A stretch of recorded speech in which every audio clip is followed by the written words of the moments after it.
tiri kuenderera patsogoloka nacho chirongwa chatu the hottest mid morning show in Zimbabwe pa National FM radio ni chamelo wakanyamba ponzo mwana wakudimba wakugowa pali manje katapondiwa kana ma honorable nkati mwa dziko la studio ya National FM baba Isabel rekati mborovera kandimi kana vakuenda ka ku parliament ikoko ku Mount Hampden vonodekedzerwa ka Andrea simudzampata tirove pakadzeka Andrea simudzampata tirove pakadzeka Andrea simudzampata tirove pakadzeka simudzampata pakadzeka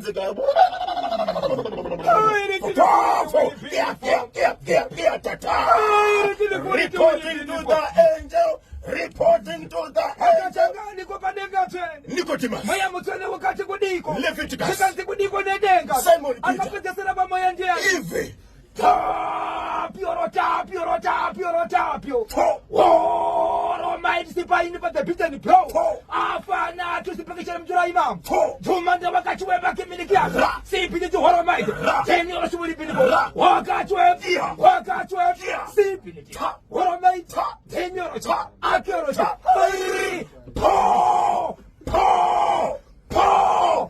Rigiti. Tatsikwa na Honorable Nyabali. Tulokukamcha live pa National FM Makadini ko Honorable. Simba dati poli pachirungu mafika kulitani kwa kurushinga wanotsobira wanobirika wanofara tiuzeni ndimi kama bwera pano pa ZBC Mbale Studios namwe wenyu ma Honorable hanzi kudiko tayako kusandula kusandula kuti munobirika bedu tichiongolora kuti zvinhu zviri kufamba tano muma studio menyu maiona sei kwa studio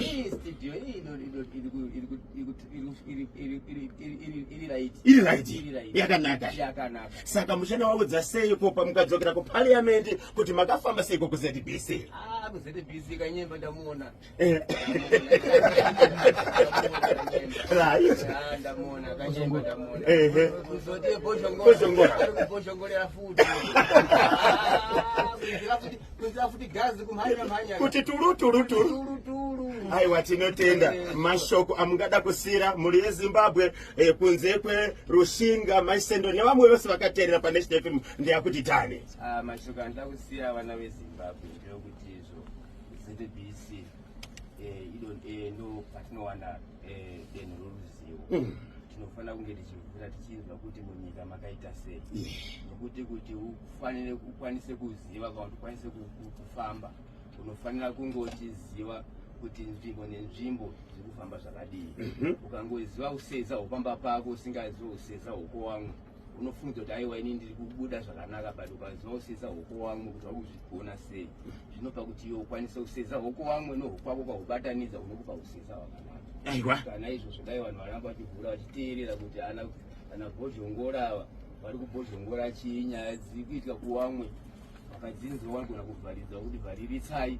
dzekuzoitika kwawo achibhadhara malicense futi mazviona tiapeka zvirongwa zvakanaka kutiwo futi ngainzwiwo kwedu kurushingapo nekuti haisi kunsvikawo ikoku tinozotanga kuzoinzwirawo mudhari wenyika kuya kuno saka masesa yasvika kurushinga yasvika ikoko asati akusvika dai asvikawo iko maona svikisai nyaya yacho kuparliament ndokwatauya kuti waudze kuti dai asvikawo waisewo zvimushini zvomazuvano zvokuti wainzwewo ana bhozhongorawo nana bhonzowo wasvikawo ikoko wadawo kwedu kurushinga aiwa mapata basa aiwa ndizvozvo twalumba loko sikona rekesa ndiri pasi kutenda kuna Honorable Nyabali kuchokera kakurushinga akamana kuma Honorable